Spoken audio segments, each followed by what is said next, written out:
Welcome, collectors and hobby enthusiasts. Thank you so much for tuning into this installment of Diecast Emporium. So I've had some feedback on some of the HO scale videos that I've done in the past, and several of you have pointed out that they would like to, if possible, see my entire HO scale train layout that I have going on. The problem with that is that the filming restrictions and parameters that I have currently don't really allow me to do that to the satisfaction that I would like it to be done. So unfortunately, right now, that's not possible. But what I can do is I can kind of meet you guys in the middle and start a new series here on the YouTube channel. And that's showing you guys some of the building displays and how they look on the layout. So what I thought I would do is start a new series and start with something small, such as, this. This is my utility company that I have on my layout. This is, 90% of how it looks on the layout. I just, put it on here on the review table for just this video. I have some trees, some people, some workers' cars over here off to the screen right, and obviously the fleet of vehicles around it, and of course the building, obviously. So if you guys like this, particularly the HO guys that follow this channel, guys and gals that follow this channel, please let me know, and then we will continue on with this as a series down the road. I'll show you more of the more elaborate buildings and vehicle displays. But again, please let me know if this is something that you guys want to see more of. So with that out of the way, the first one that I figured we would do is, start with something small. So this is, again, as I mentioned, my utility company. The building is the Menards trackside display that's, again, you can get from Menards. It comes with, I don't know if you can see it, it's a little bit far away, but it says 26 interchangeable decals that are included with some real company colors, company names such as Goodyear. AC Delco is another one, just to name two. And obviously, you can print off and make your own company name if you want to put it on there as well. So a very neat, kind of versatile building that you can throw on any layout of any era for the most part, and it's still relevant. So as I said, I use this for my utility company. Let's get into some of the vehicles that I have. These over here on the right, you guys have seen all before in my HO scale collection update of my civilian vehicles. I will post a suggested link right now. Look at the top of your screen. If you have not seen that video and you want to, when you're done watching this video, check that out if you wish to. All right, let's check out some of these trucks. So 95% of these are the Walthers Scene Master trucks, which again, if you're familiar with HO, you know that these are very affordable, very highly detailed, very nice vehicles. First one is the International 4300 Crew Cab dump truck, and it's quite nice. All of these feature accurately detailed wheels, rubber tires, working features. For a dump truck, this one has the opening dump bed and the tailgate, which swings open. These are a conglomerate model, basically, meaning that the cab is a die-cast component. I already mentioned the tires are rubber. Chassis is plastic, and the dump box on this one is plastic. Next, I have an International 7600 tandem axle dump truck. This is a little bit bigger, obviously, than the first one. Same working features, including a working dump bed, and the tailgate swings open. So if for whatever reason you're watching one of these HO scale videos for the first time, these trucks are super easy to customize, and they're really quite fun. Give me a moment here for the camera to focus. And that's helped along by the way they're assembled. So you can see here there's a screw here, and then another screw here. So you can do cab swaps, custom paints, switch out the different bodies and stuff that are on these. And you'll actually see towards the end of this video a custom that I have done on one of these models. It's definitely not anything great or write home about, but it was, an idea I had in my head, and I think it looks kind of neat. Next, we have an International flatbed truck. This is a 4300 cab. This is a perfect example. So the stock model of this comes with a 7600 cab. I didn't particularly like the way that looked with this, so I swapped it out for a Durastar or 4300 cab. I think it looks a little bit better. So there's the flatbed back view.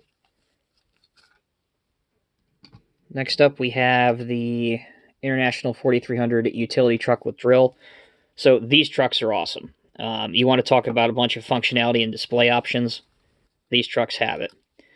So not only does the boom go up and down, and you have your little auger thing here that functions, it also extends, just like that. And check this out. It has functioning outriggers, which be careful because they do come out, obviously. And they are strong enough, albeit plastic, they are strong enough to hold the truck off of the ground. Like that. You can see that the wheels are off the ground here. See that? So I think these are like between 10 and 15 bucks. And that's a pretty cool looking model. You can have, you know, this doing some maintenance away on your railroad, or again, obviously in this case, doing some utility work. Pretty awesome. So that's the one with the drill, or the auger. And these are available in a multitude of different colors. I think right now it's obviously offered in yellow. I think it's offered in white. And it's offered in white with some maintenance of weight decals as well. That's a different set that you can get.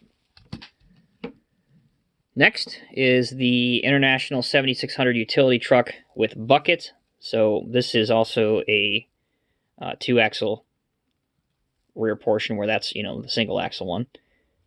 This also has working outriggers up here, and then these fold down ones back here, which are super cool as well. And these fold back up. Here's your working boom. And it does rotate as well. If you have any of the Woodland Scenics or any other 1/87 scale figure, you can put them in the bucket and pose them doing some work if you'd like to. There's a closer look at the truck's body. Not a bad looking truck in my opinion. Okay, next we'll move on to the International tree trimming truck. This also has several working features, such as stabilizers or outriggers which go down, hold the truck off the ground, and the Aztec boom, which is awesome because it's actually licensed by, I believe it's Aztec, maybe Alt-Tech. Maybe it's Alt-Tech. There you go. And also the back part opens. This little tailgate swings open. So that's the International. This is also a 4300. This version, truth be told, is the older Boley version, but they do offer this still in the lineup as the Scene Master version. The only difference is now the outriggers are yellow, and the boom and bucket is also yellow. Whereas, obviously, it's white on this version. So here's a Boley one as well. This is a GMC top kick. This has a custom hitch on the back, trailer hitch on the back. Same functionality, so I'm not even going to bother. Just going to show you the basic truck. There's the custom hitch on the back. Super cool. And the front. This is a Model Power wood chipper. These are actually pretty sought after now and fetch pretty high prices. Pretty detailed and cool little trailer. And you can do a lot of cool scenes and dioramas with these trailers. And last but certainly not least, move him back over here. This is a custom done by me, and it's not finished. It's still a work in progress, as most of my customs are. This is a International 7600, and I have a tree spade on the back. So story with this is that this is a Matchbox tree spade with the truck that came out a few years ago. And I wanted to actually make it functional. Right now it's not functional. But at some point I would like to somehow devise a way to make it functional. But at least now you can make it kind of,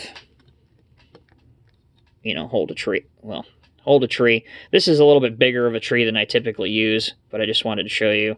I'm working on making out of styrene, because I just picked up styrene for the first time, making a cab protection structure similar to this that would go over the cab.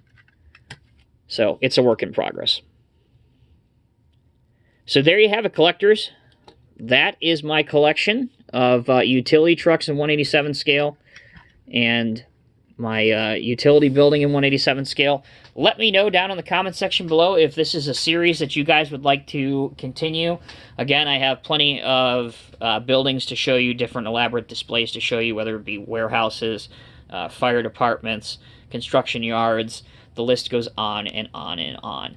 As always, I'm Tommy with Diecast Emporium. Thank you guys so much for watching. If you haven't already, please hit that subscribe button and make sure you like this video. Until next time, take care, and I'll see you in the next review.